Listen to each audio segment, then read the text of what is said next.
Hello everybody, this is another Shakuhachi lesson. I'm your licensed instructor, Sean Renzo Head, and today we're going to go over the basic hole poppings of the Shakuhachi. So if you're not familiar with the actual hole names, the first one is 1, 2, 3, 4, and 5 on the back. So one more time, 1, 2, 3, 4, and then 5 on the back. There are significance to the 4 holes in the front, which is the 4 seasons. And there are more things that are spiritually related to every part of the Shakuhachi, but that's for another lesson. So today we're going to go over those basic hole poppings, and let's start beginning with Ro, which is all holes closed. So playing Ro, there are 2 options. You can either pop the first hole or the second hole. For honkyoku music, the old temple music, I have most of my students pop the first hole, and then for other repertoire like sankyoku, which is ensemble music, or minyo, I have them pop the second hole. But there are circumstances where I have them pop the first hole or the second hole in the other musics as well.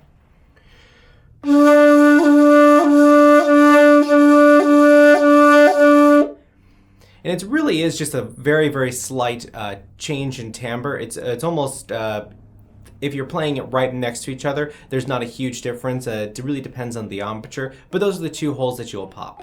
Okay, the next one is tsu, which is just the first hole open. And you're going to be popping the second hole for this one.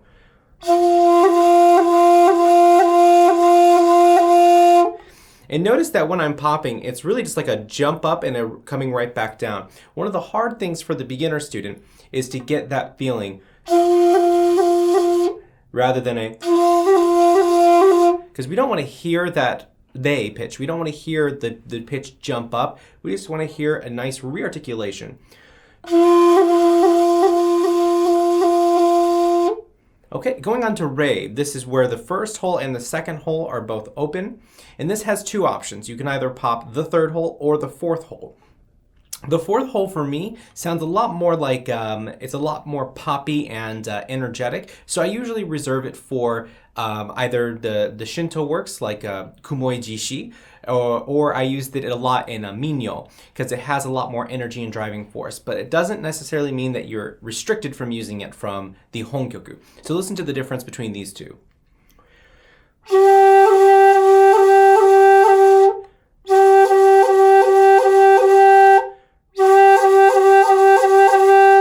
So you can really hear for that one there's a huge difference, and we're definitely getting a little bit of that B note, a little bit of a flat B that's present in that re-articulation.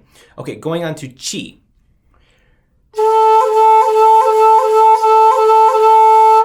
So that will just be the fourth hole, fairly standard. And then D will be the back hole. So D is you're going to cover 1 and 2, leave 3 and 4 open, and then 5 is covered.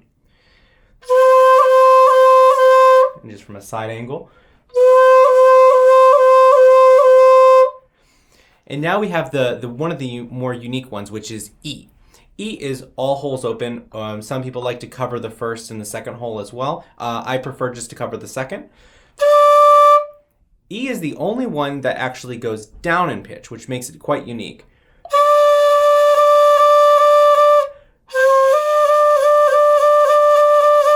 And for what I do, if I want a really clean re-articulation of E, what I actually do is I just slide the thumb across the hole, and that gives me that re-articulation. So if I have something like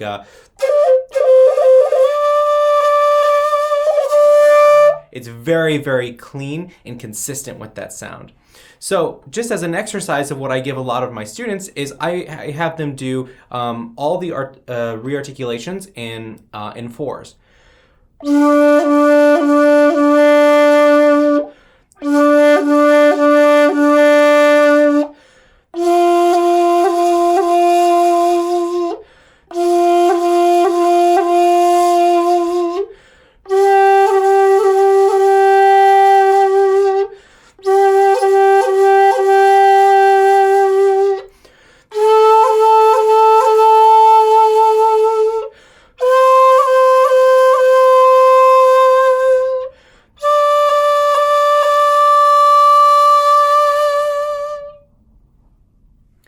That's it for today. I hope that this was helpful. Let me know if you have any comment or any questions or comments, and leave that into the comment box below. And I will see you guys next week. And if you are interested in private lessons, don't forget that you can go to seanheadmusic.com and fill out the form at the bottom and just send me an email directly. And we can get started on private lessons at your time, at your convenience.